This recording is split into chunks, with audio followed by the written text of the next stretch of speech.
and welcome to the LGBTQ review, where every week we look at some LGBTQIA plus content. This week we are looking at the 2019 documentary Circus of Books. I'm Karen. I'm Barry, and we own Circus of Books. I thought it was just a bookstore with a circus theme.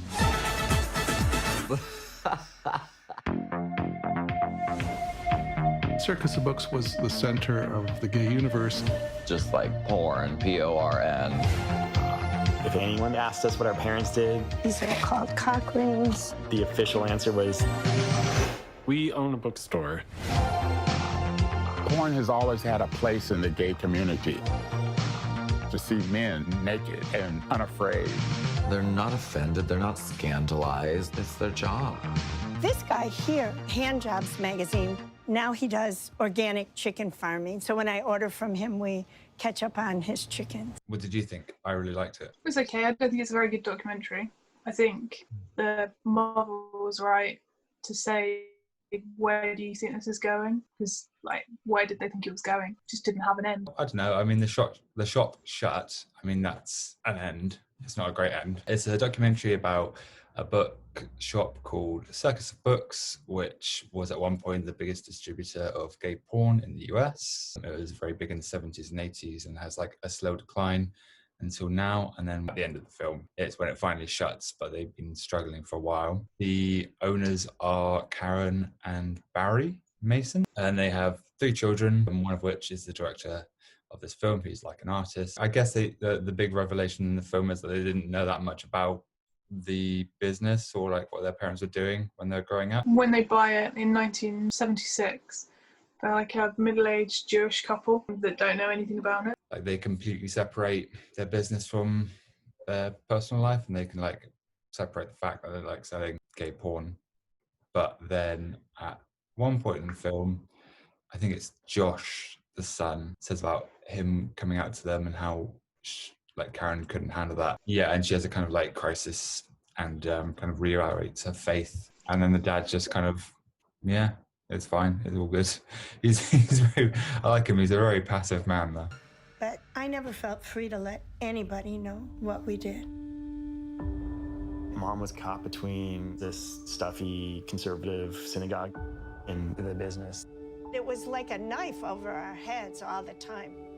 We just were completely kept in the dark. You okay? We should say like they started off as distributors and then they actually started making videos themselves. And at one point, I think they say like they're making like 2 a week or something like that. And they're like a huge deal in the video market as well. And then the AIDS pandemic happens during this period, which affects the adult film industry hugely. Barry's talking about the fact that, you know, they'll be working with someone on Friday and by Monday they'll be dead, and that they would phone their parents and they wouldn't want to know. Very sad. So they both had, like, I guess, semi-respectable jobs, or they see them as respectable jobs compared to what they end up doing.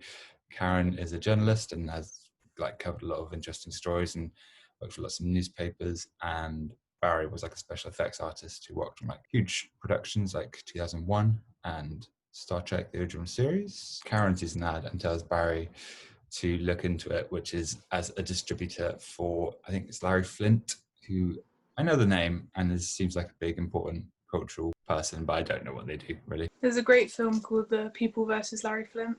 It's great. Oh yeah, of course. So good. And yeah, and that's how they get into it, and they try and keep their family separate. So there's like a sting operation against them, and they get raided by the FBI, and they plan to plead guilty to distribution. The Reagan government was about cracking down on pornography. At one point, their plan is for Barry to plead guilty so that Karen doesn't have to, and then he would go to jail. And then their attorney's like, no, you shouldn't do that. That's a terrible idea. I know that he says that, but in real life he pleads guilty because he is guilty of what he did. Yeah. Oh right, yeah. In the film they just like make out to be like that's what they don't. I don't know. That's an issue with families making documentaries about their own family. But in this documentary, they go from Reagan to Clinton. I guess that's why that's the bit they glossed over. So when they make out like he didn't plead guilty, that's because he had pled guilty, and then there was just a number of years and then Bill Clinton gets in and they don't crack down on pornography anymore. I like that they left some of the bickering in. That's nice. It would be better if someone else had made it, is my feeling. But they wouldn't have made it because there's no story there. Like, the story is the backstory. It's not how she did it, following her mum around with her mum going, I don't want to do this. I don't know why you're doing this. I didn't mind that. I mean, I for me, it was like I was happy enough with this store as being important and now it's closing, and then going back through time. That was fine for me. For instance, them interviewing her brother and kind of having it, she's behind the camera, but for her to be on camera, there has to be another camera set up. So it's very contrived that she's like cuts to a shot of her as if that was not supposed to be part of the documentary. Or then why is there a camera on you? And why is it perfectly mic'd and stuff? I just found it a bit like manipulative and a bit gross sometimes. Their son comes out and she reacts very badly to it. And she's like, I'm fine with selling gay porn, but I don't want my actual son to be gay. And that's like typical.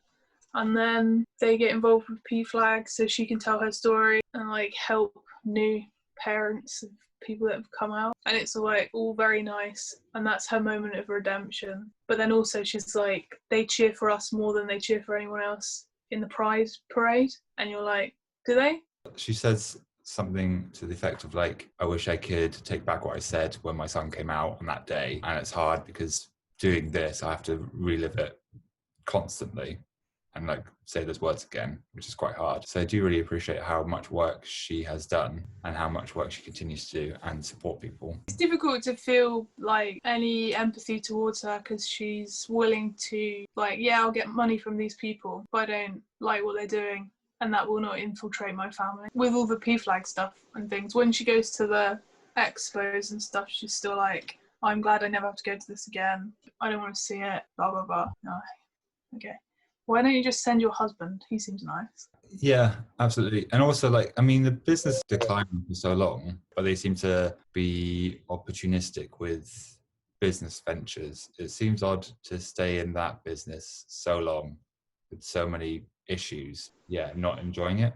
There was one scene that was quite interesting. The scene where they go to the archive and library and they donate a bunch of DVD covers or something. There's like artwork and stuff. That was really interesting. Because she's very, very dismissive of having done anything good with that bookshop, which is interesting, I think, because I think it has done more, like, and this is the crux of the documentary, it's like done more than they realise or want to know. But it's like important despite them. Without them doing it, would have survived, I don't know, because they seem very, like everyone kind of says how driven they were with the business and how good they were at business. And trustworthy. I haven't talked about this a little bit, which is about how it was like a massive like gay cruising spot and really important. And they talk about how it was like a hub, as you said, for the community, for people to come together. And that kind of dies out when the age of the internet happens. But if they thought it was that important, you would think they would change to make it like a social or community spot, rather than just... They don't care, do they? Because it's not their history. They don't need it. They like stumbled into it when they were looking for money at one point, and they were good at it, so they did it. And now they don't need to do it anymore, so they're not doing it. That reading is very different to the one I had.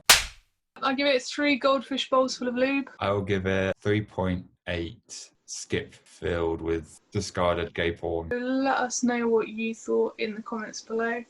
You can follow us on Twitter at LGBTQ_review. Subscribe if you want to get more of these videos. That's it. Goodbye.